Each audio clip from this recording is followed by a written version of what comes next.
What's going on, YouTube? Just kind of wanted to give you guys a bit of an update on the channel and content that you're going to be seeing moving forward. So my video content have been slowing down a little bit. As you guys know, this stuff is kind of expensive, got to pay for it. But I do, moving forward, want to kind of give you guys a bit of more detail with my current gear that I have and my experiences with that moving forward. So initial impressions have been done, initial unboxings have been done. I kind of want to harken back to a lot of that gear and give you guys comparisons between the gear that I already have. Now, in the meantime, this video is going to be going over the Sony music player. Kind of want to give you guys an update on that because I've seen a lot of YouTube videos with it, and most of them are from audio retailers, and they're just pretty much just going over basic packaging and the style and the look of the device rather than the internals and generally speaking what you're going to be getting.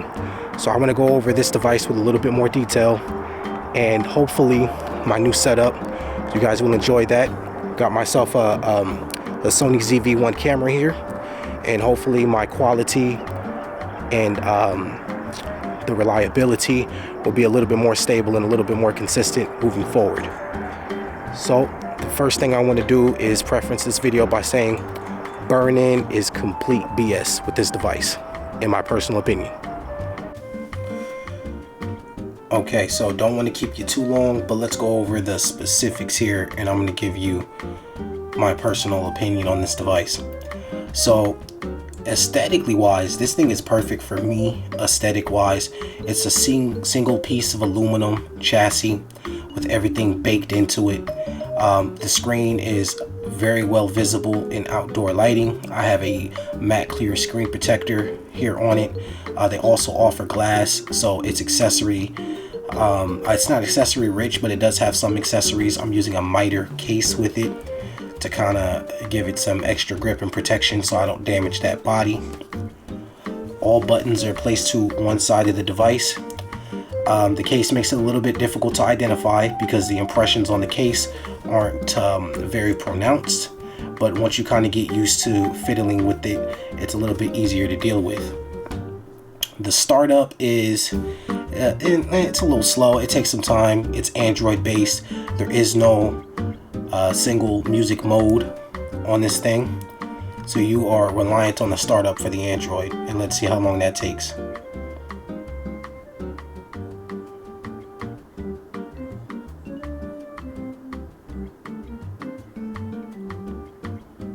And it's still starting up.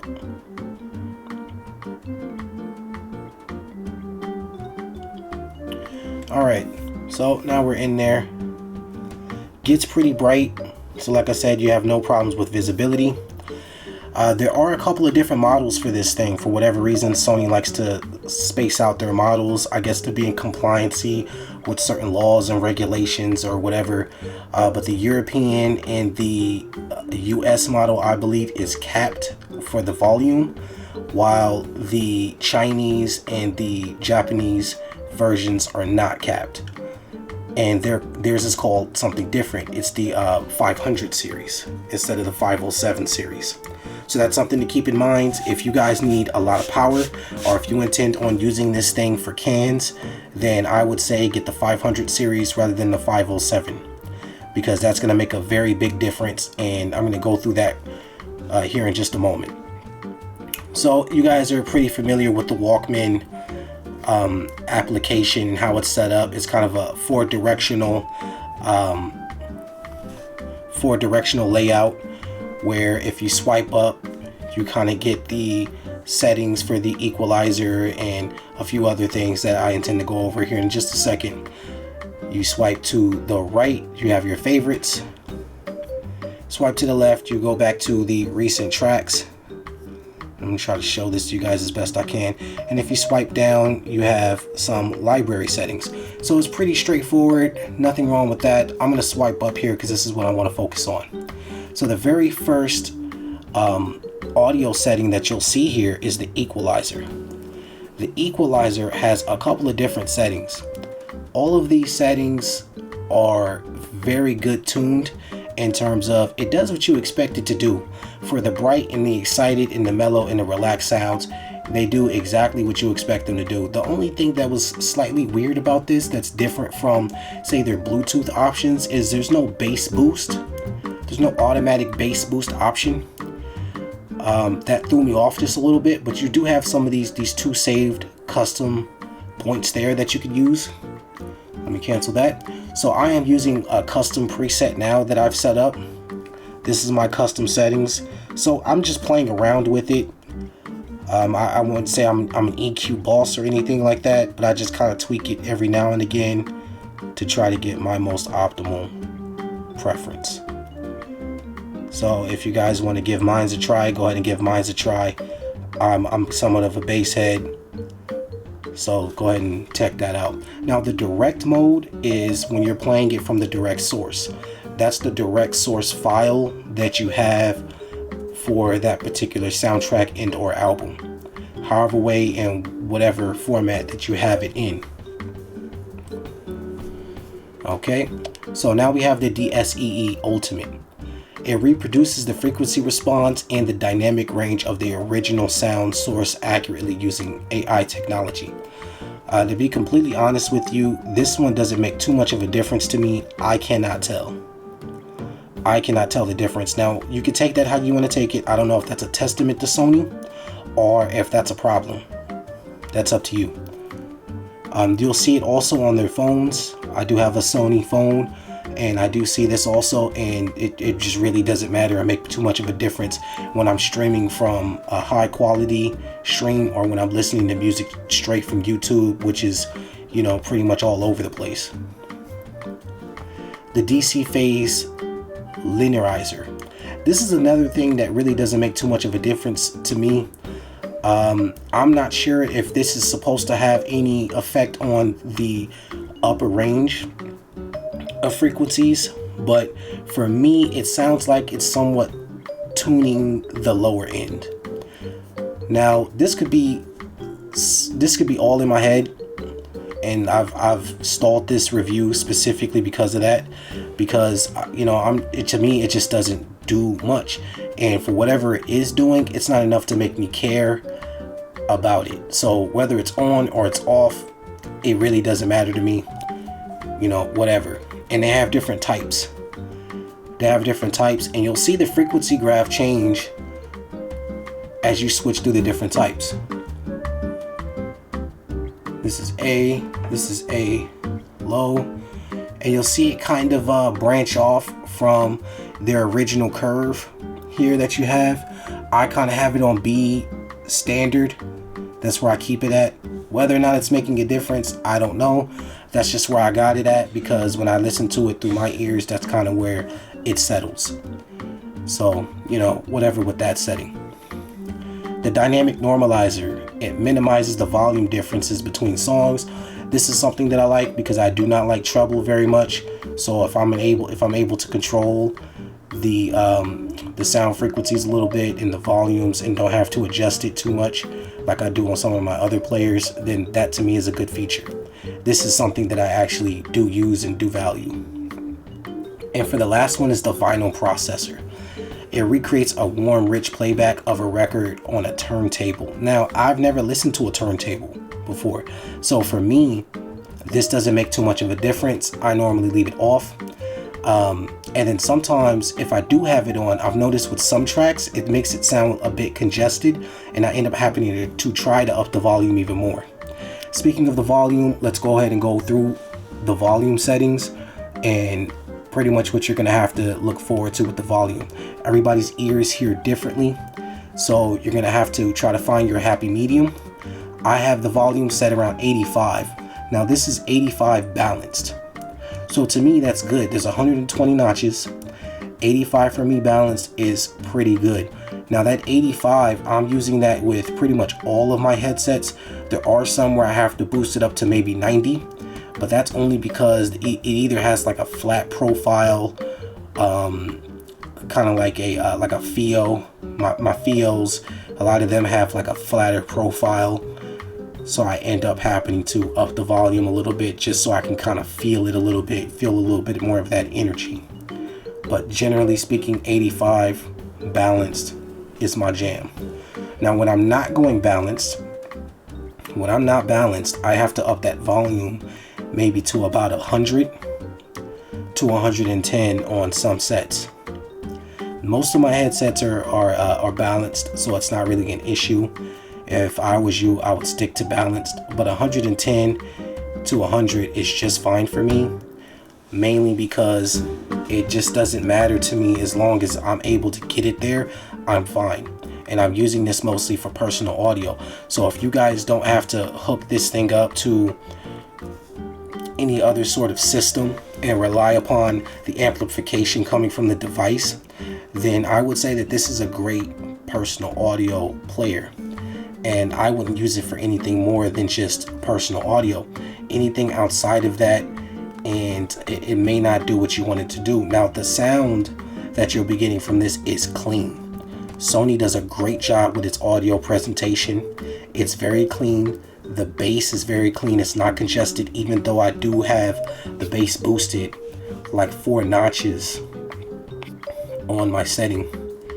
Yeah, I got that bass boosted here like 4 notches on my settings here, and I'm still getting a clean bass sound that's not too much smothering into the mids, as long as you get your EQ right. And if for whatever reason you don't feel like your EQ is going right, then I'd focus on 125 to about 1K and try to get your mids in there, down preset, and maybe lower that bass just a tad bit for the low end frequencies to try to salvage those mids if you're really mid-centric.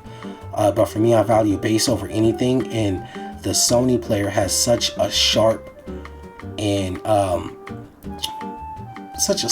bass response to me, in my opinion, that the impact of it doesn't really resonate enough to smother the mids, and I'm able to get a good blend. And that's just kind of how I have it, at least for now. That's how I'm liking it, and I'm enjoying this music player. Now, what I was saying earlier is that the whole idea of having 200 hours of burn-in per jack, as suggested by Sony when you first power this thing on, is not legit to me. I don't see that as legitimate. I'm not getting any difference of a sound signature than when I first started this thing. And I mean that with all respect to Sony and their engineering and craftsmanship, that something like that just doesn't make a difference sonically. And a lot of these settings that you're seeing here don't make a difference sonically. The vinyl presser really doesn't do anything. The DSEE doesn't really do anything, and the DC phase doesn't really do anything. The dynamic normalizer, I kind of like that, and the EQ, the equalizer is great. This thing responds to EQ so ever so subtly and so gently. The slightest of tweaks, you'll be able to find the settings that you want on this thing. And if you just want to hear your music directly from the source, that's also excellent. That's how I mostly listen to this thing. I just recently started getting into the EQ a little bit, but I like listening to this thing directly from the source. The only thing that I would say that this player is missing is power, and the battery life does not last very long. I get on average about 13 hours of battery life balanced, and that's when I'm not streaming. I try to stay away from streaming for the most part. You're gonna find differences with the audio output and the sound signature when you stream on pretty much every device, and that's coming depending on your source of the streaming services that you're using. I'm mostly using Qobuz. I pretty much like their all-around sound signature and preferences. And yeah, man, so that's pretty much just me and how I see it. If you're gonna get this device, this is their high-end mid-range device, because it's not their signature series. Their signature series is their high-end, but I would say out of the other NW series, this is the high-end. You're looking at about $699 right now on average, and that's how much I got mine for. And you'll see that consistently through 3-4 different websites that you go to. and that's pretty high. You know, you can get many other different types of devices at that price point. But I think Sony is unique. They do stay true to themselves. All their in-house designs and audio signatures and all these different little things in here that they have, I don't particularly care for it, but I don't know, maybe some of you guys will find a use for it and maybe you'll hear a difference. I simply don't, unless it's the EQ. So that about wraps it up. Let me know, guys, what you think of this device. If any of you guys are planning on picking this thing up and you need me to check something out, let me know. I do listen to a wide variety of music. I try to stay open-minded because, you know, this hobby is all about enjoying the music and not how expensive or inexpensive gear is. You know, we gearheads around here, we get what we like, we get what we want. And I really wanted my own Sony player, and I finally got one.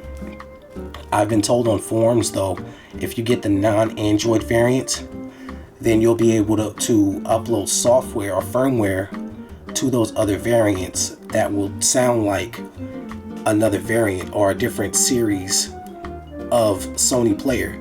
So you can maybe get like a cheaper Sony player and make it sound like the gold signature series $3,000 player if you wanted to.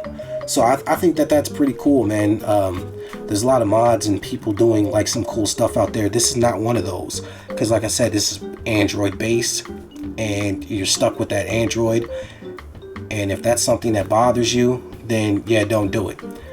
The charging time for this for me is about 35 to 40 minutes, and that's going from like 0 to 100, and then I get 13 hours of playback time. That's no different from any of my other players, so it works out for me personally. My other players, such as the FIO M11, you know, I get about 9 hours on that thing, and my iBasso DX300, I get about I get a lot more than 13 hours on that thing. I think I'm pushing around 20. But 13 hours on this is just fine for me. I switch off between using this thing and using my phone for watching videos, because I'm not streaming videos on this thing. And as long as you're not streaming videos too much, as long as you're not using the Wi-Fi too much, if you're using Wi-Fi, you can go ahead and cut that time in half, from about 13 hours to about 6 to 5. And that's something to keep in mind. Screen brightness levels and things you have running in the background, which, like I said, I just use my player primarily for music. So if you have this device, let me know your thoughts and what you think of it. And if you intend on getting this device, let me know if you guys have any questions on anything that maybe I need to cover. Peace.